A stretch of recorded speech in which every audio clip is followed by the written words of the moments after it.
बिस्मिल्लाहिर्रहमानिर्रहीम। अस्सलाम वालेकुम नाज़रीन। सूबाई वज़ीर बराए सनत व तिजारत जाम इकरामुल्लाह दारेजो ने लाड़काना इंडस्ट्रियल जोन का खुसूसी दौरा किया।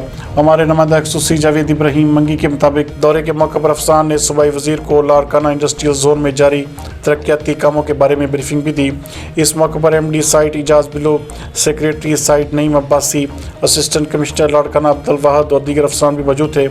जाम इकरामुल्लाह दारेजो का इस मौके पर कहना था कि पाकिस्तान पीपल्स पार्टी के चेयरमैन बिलावल भुट्टो 22 जनवरी को लाड़काना इंडस्ट्रियल जोन का इफ्तिताह करेंगे। हुकूमत सिंध कराची, हैदराबाद और दीगर बड़े शहरों के साथ साथ सूबे के दीगर इलाकों में भी सनती तरक्की के लिए कोशिश है। उन्होंने कहा कि लाड़काना इंडस्ट्रियल जोन के फ़ाल होने से लाड़काना डिवीज़न और उसके गिरदोनवा के नौजवानों को रोज़गार के बेहतरीन मौके मैसर आएंगे। उन्होंने कहा कि सनतकार लाड़काना इंडस्ट्रियल जोन में अपनी सनतें कायम करें, हम तमाम तर सहूलियात फराहम करेंगे।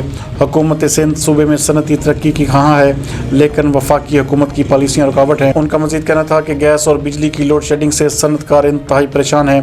वफाकी हुकूमत हमारे साथ तावन करे और सनतों के फ़रोग में हमारा साथ दे। उन्होंने कहा कि पाकिस्तान पीपल्स पार्टी के चेयरमैन बिलावल भुट्टो ज़रदारी सूबे के नौजवानों को बाइज़्ज़त रोज़गार फराहम करने के लिए इंतहाई पुरजोश हैं।